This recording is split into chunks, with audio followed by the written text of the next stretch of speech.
Guys अस्सलामुअलैकुम। तो guys ये रही हमारी लर्निंग असेसमेंट 9.7। इसमें आप गौर कर सकते हैं उसने हमें जी लोड के नाम से एक मतलब के इम्पीडेंस दी है। हमने इसके क्रॉस अपनी पावर फाइंड आउट करनी है लोड रेजिस्टेंस के क्रॉस। तो यहाँ पे हम अपना थेवेनिन्स थ्योरम इस्तेमाल करेंगे। इसमें कुछ स्टेप्स होते हैं जिसको मैं आपको बारी बारी बताता जाऊँगा। सबसे पहला स्टेप आपने क्या करना है, जहाँ पे लोड लगा हुआ है उसको रिमूव करके आपने वहाँ पे VOC अटैच कर देनी है। तो जैसा कि मैंने क्या किया, जिस लोड को रिमूव करके यहाँ पे VOC अटैच कर दिया और बाकी यहाँ पे हमारा कैपेसिटर और बाकी सब कुछ वैसे का वैसा ही है। अब हमारा काम बनता है, हमने VOC को फाइंड आउट करना है। तो हम क्या कर सकते हैं, यहाँ पे हमारे पास दो प्रोसेस हैं। या तो हम यहाँ पे लगा दें अपना नोड एनालिसिस, या दूसरे नंबर पे आ जाता है हमारे पास लूप एनालिसिस। तो चलें हम लूप एनालिसिस का इस्तेमाल करते हैं। लूप एनालिसिस थोड़ा इजी रहेगा। ये हमारी आ गई जी एक करंट, हमने अपनी तरफ से करंट नाम दे लिया I1 के नाम पर। तो ये करंट हमारी किस डायरेक्शन में, डायरेक्शन हमारी है जी क्लॉकवाइज, जी क्लॉकवाइज डायरेक्शन है। तो हमने 2 ओहम से चलना स्टार्ट किया। तो चले आए अब हम अपना KVL अप्लाई करते हैं यहाँ पे। तो जब ये 2 ओहम में से गुजरी तो हमारे पास आ गया 2I1।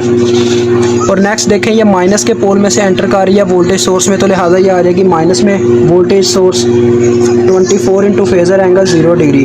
और फिर आगे ये करंट आगे नीचे जा रही है, तो ये माइनस के पोल में से फिर से एंटर कर रही है, तो ये आ गया -12 इंटू एंगल 0 डिग्री। और लास्ट में हमारे पास जी अपना इंडक्टर है। तो इंडक्टर के क्रॉस ये अपने रेजिस्टेंस से समझने अकॉर्डिंग टू ओहम्स लॉ ये हमारे पास किसके बराबर आ जाएगी, 2J into I1 plus 2J into I1 is equal to 0।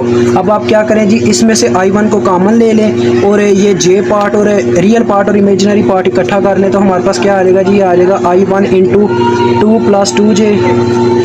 अब इनका जो इमेजिनरी पार्ट है, ये फेजर एंगल हमें साबित कर रहा है कि अगर हम इनको रेक्टेंगुलर टू पोलर में कन्वर्ट करते हैं तो इनका इमेजिनरी पार्ट 0 है, फेजर एंगल बता रहा है।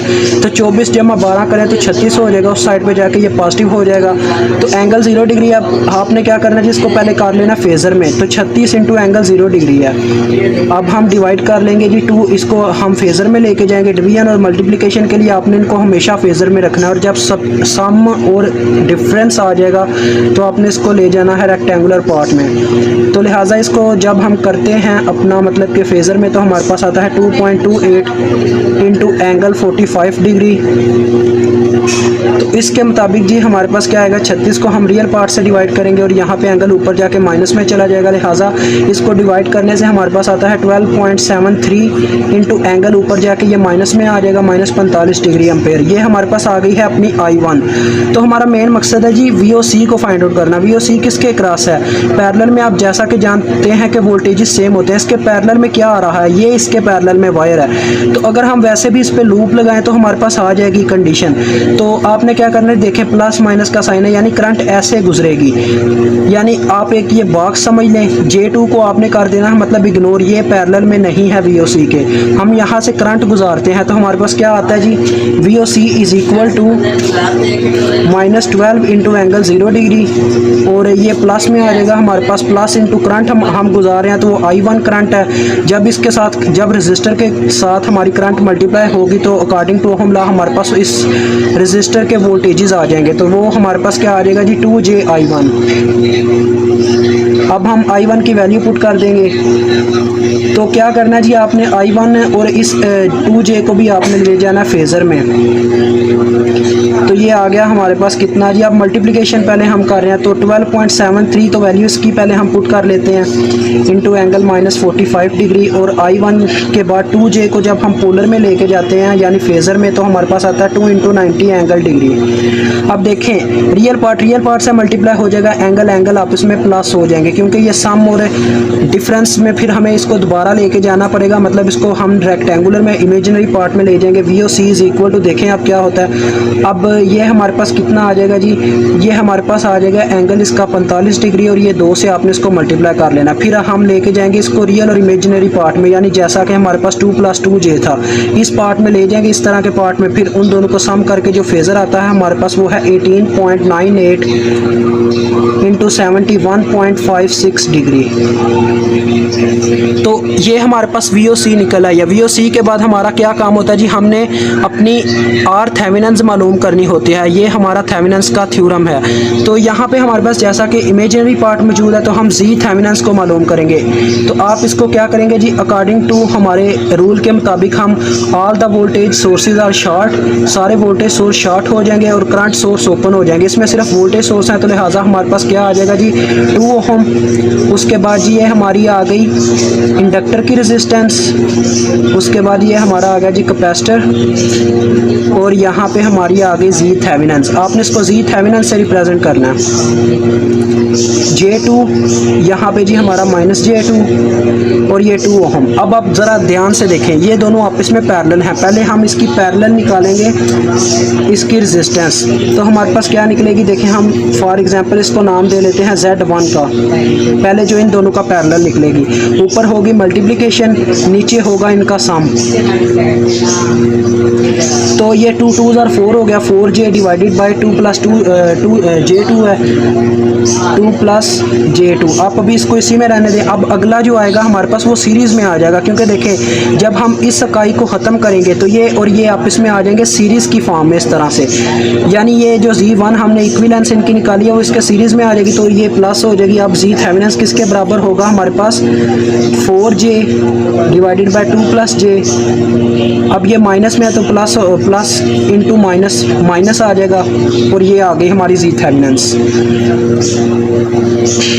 तो गाइस अब आपने क्या करना है, अब आपने पहले क्या करना है जी, इन दोनों को फेज़र में कर लेना। 4J को भी फेज़र में करना है, इसको भी फेज़र में करना है। कटने कटाने के बाद यानी जिस तरह हमने यहाँ पे ये काटी थी वैल्यूज़, जो हमारे पास इस तरह की कोई वैल्यूज़ आ जाएगी उसको आपने फिर से ले आना है रेक्टेंगुलर में यानी इमेजिनरी पार्ट में। फिर उन दोनों का प्लस माइनस करने के बाद जो हमारे पास वैल्यू आती है वो है 1 - J ओहम। अब आपने इस चीज़ को फेज़र में नहीं लेके जाना, क्योंकि ये हमारे पास रेजिस्टेंस है।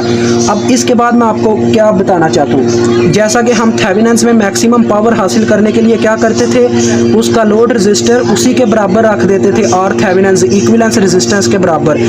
लेकिन हमें यहाँ पे इमेजिनरी पार्ट को कैंसिल करना पड़ेगा, तो हम ZL को बराबर रखेंगे किसके 1।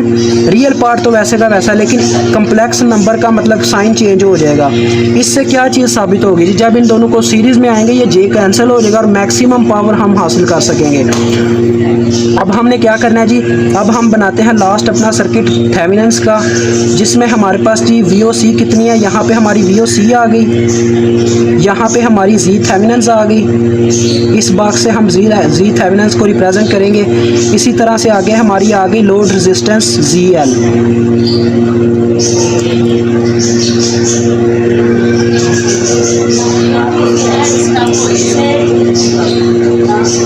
VOC। अब ये काम हम क्यों कर रहे हैं जी, हमें तो पावर चाहिए। पावर हम उस वक्त निकाल सकते हैं जब हमें करंट मालूम हो जाए, तो हम इसके अक्रॉस करंट मालूम करेंगे। तो करंट को हमने I का नाम दे दिया जी। देखें सीधा सीधा ओहम्स लॉ लग रहा है, total voltage divided by total resistance, दोनों सीरीज में ये डिवाइड हो जाए मतलब सम हो जाएंगे।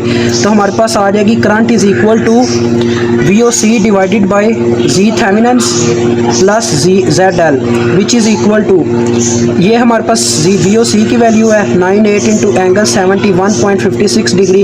अब आप ज़रा गौर से देखें, 1 + J 1 - J, J से कट गया यानी बटे में सिर्फ 2 आएगा इन दोनों का सम करने के बाद।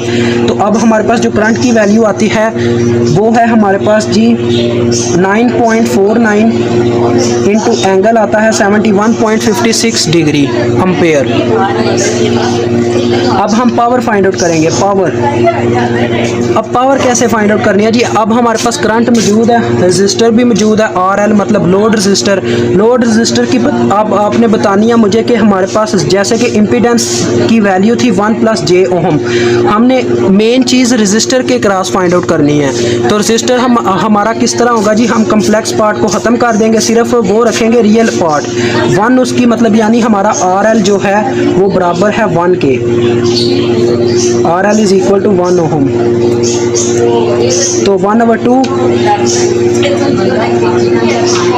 इंटू आई एम स्केयर यानी कि इसका जो रियल पार्ट है into R L load resistor P is equal to 1/2 इसका रियल पार्ट जी 9.49 का स्केयर आ गया इंटू 1 आ गया। अब इसकी आपने कैलकुलेटर पे कैलकुलेशन करनी है जिससे हमें जो पावर मिलती है ये आपने PL से शो करवानी है क्योंकि हम लोड के क्रॉस पावर फाइंड आउट कर रहे हैं। तो वो आती है 45 वाट। मुझे उम्मीद आपको समझ आ गई होगी। अल्लाह हाफिज़, अस्सलाम वालेकुम।